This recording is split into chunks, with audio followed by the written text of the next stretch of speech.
À chacune et chacun d'entre vous, je souhaite une belle et heureuse année. Une année de santé, une année de petits, de grand bonheur pour vous-même, vos familles et vos proches. Cette année encore, nous n'aurons pas de vœux en présentiel, mais des vœux sous une forme plus digitale, mais tout autant chaleureux et tout autant solidaires. Lieusaint, ville bienveillante. Le pôle médical de Sénart où nous sommes l'incarne parfaitement. C'est un établissement d'ampleur nationale maintenant, d'excellence nationale sur lequel une quarantaine de disciplines médicales, une centaine de spécialistes nous accueillent. Et du reste, nous en avons fait évidemment un centre de vaccination, le premier dans la région qui a été ouvert avec tous ses bénévoles.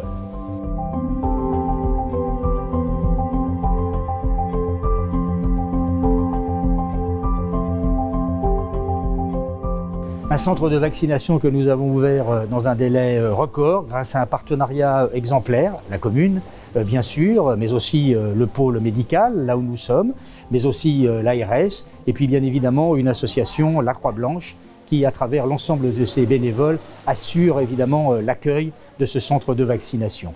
C'est une belle solidarité. Cette solidarité, elle s'incarne tout particulièrement sur Lieusaint et je pense que la crise Covid a révélé des solidarités, des nouvelles solidarités, des solidarités associatives, des solidarités de bénévoles, d'habitantes tout simplement, ou des solidarités d'entreprises. Et sur Lieusaint, cette solidarité, elle s'est particulièrement révélée et nous souhaitons cette année la mettre en valeur. Quand on a su l'annonce du confinement, qui nous laissait plus la possibilité de partager des temps de sport avec les gens, donc j'ai pensé proposer à l'association Tendance Classe, donc avec eux on s'est mis d'accord pour proposer des cours de danse divers et variés.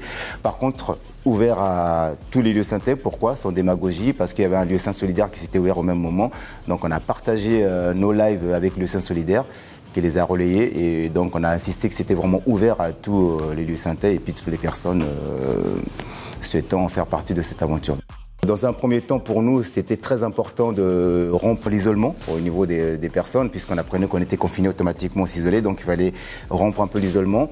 Et dans un second temps, c'était aussi de permettre aux gens, donc à toute personne en tout cas susceptible d'être intéressée, de découvrir une autre discipline, voilà, une remise en forme dansée, qui était la découverte de plusieurs styles de danse.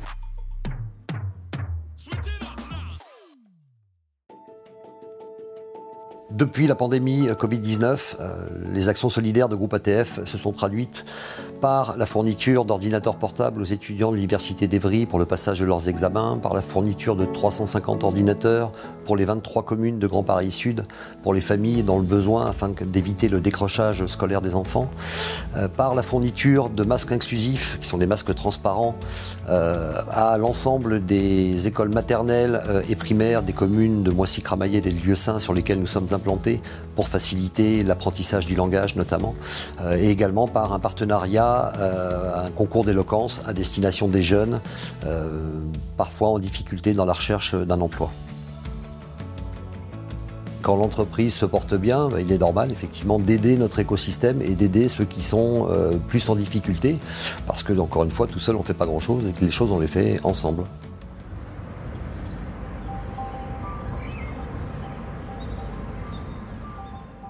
La crise a révélé de nouvelles solidarités, mais les solidarités, elles sont quotidiennes sur notre commune, à travers les associations et leurs bénévoles, à travers aussi bien sûr notre centre social et ses bénévoles. Valérie Langard, en charge des solidarités. Valérie, peux-tu nous dire quelques mots sur les actions que tu mènes?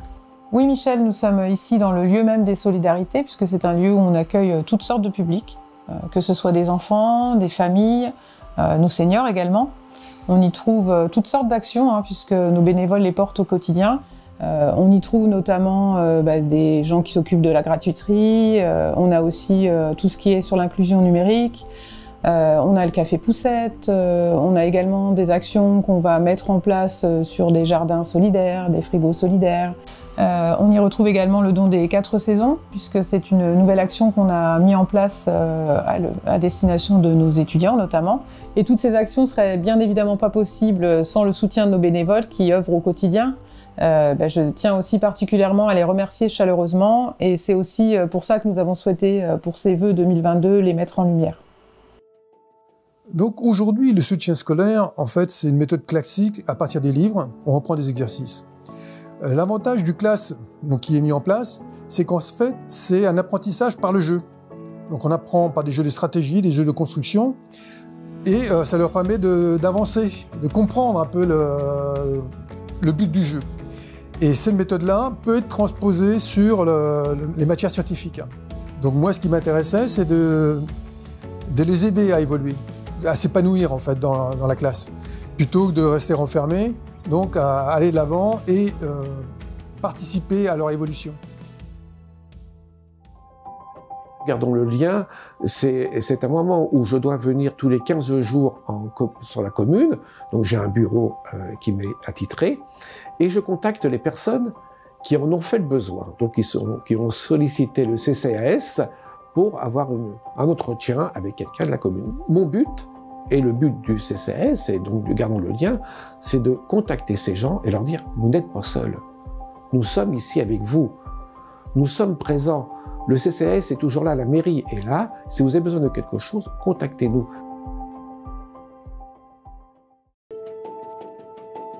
La gratuiterie est un lieu d'échange entre les lieux synthés. C'est un endroit où les lieux synthés peuvent faire des dons de toutes sortes, des vêtements, des livres, linge de maison, chaussures, etc., de manière tout à fait gratuite. Ici, c'est un moment convivial, déjà quand on se retrouve entre bénévoles, quand on reçoit aussi les personnes qui viennent ici, on échange, on discute et il y a aussi le conseil. On apporte le conseil, des astuces et on essaye de mettre à l'aise un maximum possible les personnes qui viennent ici.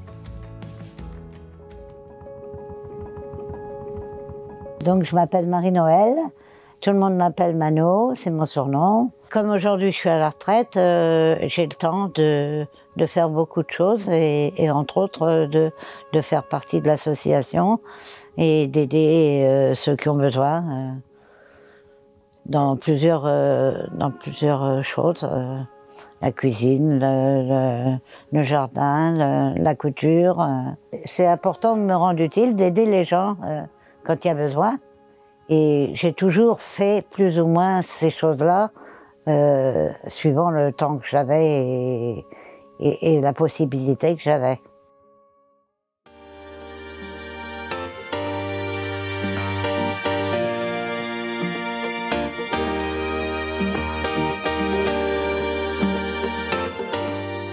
Être solidaire, s'engager pour les autres, ça n'est pas réservé qu'aux adultes.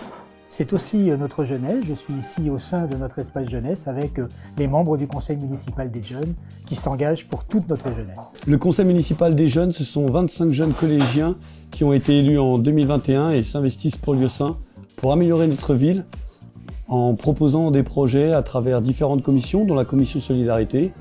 Et d'ailleurs, Théo va nous en parler et nous parler des projets qu'il compte mettre en place cette année.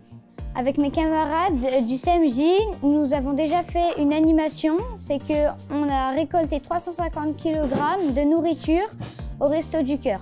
Et on va rendre visite aux anciens de Ropotel, mais on a encore plein d'animations pour 2022 dans le sport, l'écologie et la culture. Des jeunes lieusaintais qui s'impliquent pour les autres, en voici de nouveaux portraits. J'ai découvert Mission Jeune grâce au MAG de Lieusaint. Vu que j'avais 15 ans pendant la Mission Jeune, et qu'on pouvait travailler qu'à partir de 16 ans, je me suis dit pourquoi pas se lancer dans du bénévolat au lieu de travailler pour des grandes chaînes de distribution, il vaut travailler pour la commune. Dans le cadre de la Mission Jeune, j'ai été auprès des enfants dans les châteaux gonflables pendant les animations de l'été, à les aider pour profiter pleinement. Cette expérience m'a appris que j'apprécie le contact avec les enfants et que je pensais à passer mon BAFA et que surtout la solidarité était importante dans la ville de Lieusaint. Nous, notre but, c'est d'agir de manière solidaire avec des actions environnementales et sociales. Par exemple, aujourd'hui, nous organisons la journée de l'hygiène, qui est une journée pour aider les personnes dans le besoin, surtout dans le contexte sanitaire actuel. On leur permet de bénéficier de soins médicaux, esthétiques, de bien manger et de passer un bon moment avec nous afin de recevoir un peu de réconfort durant l'hiver. En tant qu'être humain, je pense qu'on a besoin de se sentir aidé, épaulé, encouragé et Je pense que ça pourrait arriver à n'importe qui. Et dans ces cas-là, je pense que si j'étais à leur place, j'aurais bien aimé qu'on m'aide aussi. Bravo à tous ces jeunes, bravo à cette jeunesse solidaire, à cette jeunesse talentueuse, cette jeunesse qui incarne tout simplement notre avenir. Parlons d'avenir justement et changeons de décor. Nous sommes ici sur le parvis de la mairie qui vient d'être rénové et qui incarne tout à fait les grands projets urbains et d'investissement que nous avons sur notre commune. Je suis aux côtés de Virginie Tobor, première maire adjointe et conseillère départementale, qui porte l'essentiel des grands projets d'aménagement et d'investissement de notre commune. Oui Michel, je te remercie. En effet, nous avons des grands chantiers sur notre ville. Des chantiers d'abord qui se terminent avec l'UGCAM qui est placé au centre de l'écoquartier phase 1 et puis l'école L'Eau Vive qui achèvera ses travaux en fin d'année. Nous avons aussi de très grands projets qui se concrétiseront en 2022, notamment au parc Omnisport puisque nous rénoverons un terrain synthétique et nous en construirons un deuxième. Nous avons aussi le nouveau cimetière près de la A5 en allant sur le carré Sénat. Enfin, le grand chantier prioritaire de 2022 sera la rénovation de la place du Colombier et nous vous y associerons. Ces projets municipaux portent la dynamique de notre ville. Cette dynamique engendre son attractivité. Attractivité en matière de formation supérieure, avec l'inauguration de l'ICAM il y a quelques mois, avec un nouveau bâtiment pour l'université Paris-Est-Créteil dans quelques mois, quelques années. Mais aussi en matière d'emploi, en matière d'économie, sur le parc du Levant, avec l'arrivée de belles entreprises industrielles, mais aussi par rapport à notre lieu de rayonnement commun, qui est le carré Sénart, avec l'arrivée d'un centre de remise en forme, Caliceo, et avec un deuxième bâtiment pour notre pôle médical. Bref, une grande ambition pour notre ville. Pour clôturer cette cérémonie digitale, et vous souhaitez bien évidemment collectivement une bonne année, je souhaitais partager avec vous une vision peut-être plus joyeuse à travers des moments que nous allons organiser et nous pourrons ainsi nous y retrouver évidemment si le contexte sanitaire nous le permet. D'abord, vous dire que ici je suis au sein de Côté Course, au lieu culturel, entouré de bon nombre d'élus municipaux, mais aussi d'élus du conseil municipal des jeunes, voilà, qui au quotidien évidemment portent l'ambition de notre ville. Alors je disais des événements à Côté Court bien sûr, à travers le marché des producteurs locaux, un par saison, 4 donc. Il y aura aussi la fête des arts, ce sera le 11 juin. Il y aura aussi la fête de la musique, ce sera le 21 juin. Et bien évidemment, il y aura aussi d'autres événements qui nous réuniront plutôt sur la place de la mairie, le lancement de l'été, début juillet, la fête citoyenne, le 13 juillet. Et puis enfin, en fin d'année, notre marché de Noël à laquelle nous adosserons notre fête de la ville traditionnelle de manière à ce qu'elle soit encore plus féerique et encore plus belle.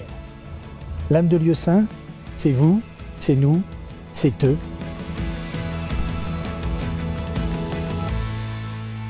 Et je leur laisse le mot de la fin. Pour moi, être solidaire, c'est le partage. C'est savoir s'investir pour soi, mais aussi pour les autres. C'est aider son prochain. C'est rendre service aux gens.